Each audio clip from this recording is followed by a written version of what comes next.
Hello and welcome to Storytime with Miss Kelly. We are getting close to the end of our summer reading series, and this is part 3 of a group of stories based on mythical creatures. Last time I did stories about animals and different creatures that fly.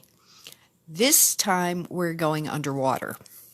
So let's take a look at some of these water wonders, as the chapter is called. A Scottish lake, or loch, is home to one of the world's most famous monsters, the Loch Ness Monster. The lake is deep, dark, mysterious, the perfect home for a shy beast. People have described it as a long-necked dinosaur-like creature up to 30 feet or 9 meters long. Sightings increased when a road built next to the loch in the 1930s. Hundreds of photographs have been taken spotting the monsters that were later proved to be fake. Experts searched the waters of Loch Ness using sonar and cameras. However, even with this special equipment, nothing was found. There is no proof the Loch Ness Monster exists, but people still claim to have seen it. Pardon me. Didn't mean to cough like that. Here's another one. In the sea near Norway and Greenland, way up north, lurks a supersized sea monster called Kracken. The legend goes that sailors thought the Kraken was an island. When they got closer, the Kraken grabbed hold of their ships. Whole crews were pulled underwater. When near the surface, the Kraken was very dangerous.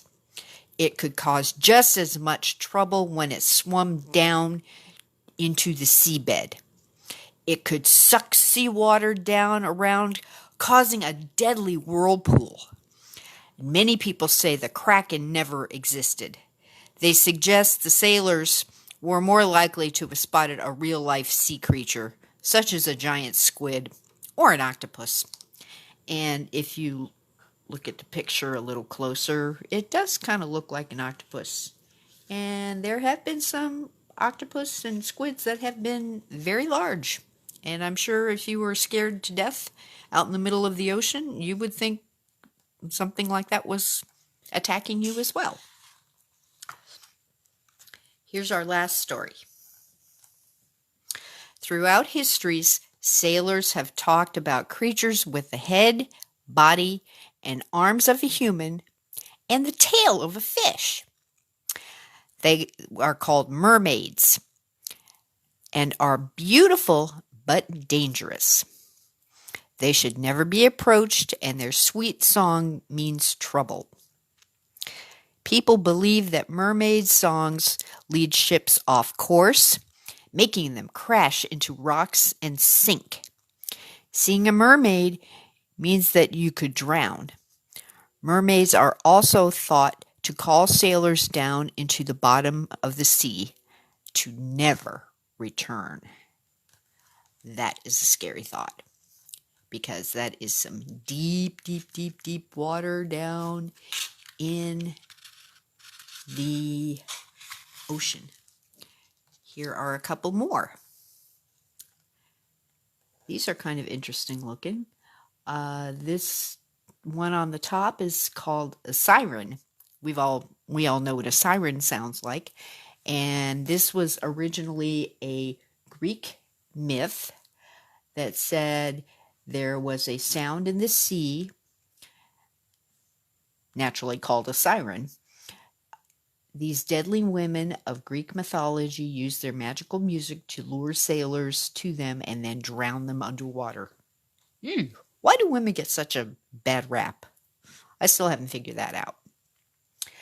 And then in Egypt, we have a sobek. It is a gigantic jaw and appetite to match. This Egyptian god has a man's body with a crocodile head. Oh boy, scary. Ancient Egyptians worshipped him, but they were also terrified of him.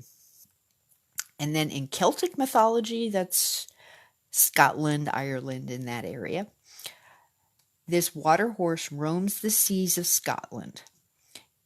It can also take a human form.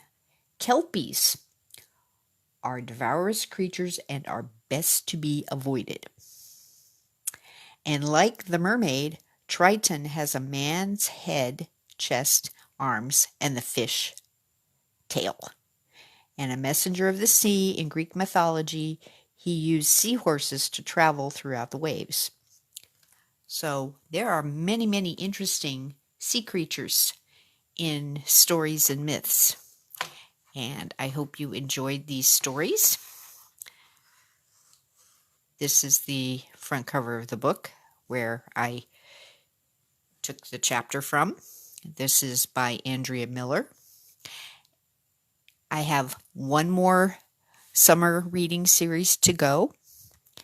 And if you like this video and would like to hear more stories, feel free to go to my YouTube channel, A Right Perspective. That's W-R-I-T-E, Perspective. And make sure to hit subscribe, because I sure could use some viewers. Thanks, and until next time, happy reading.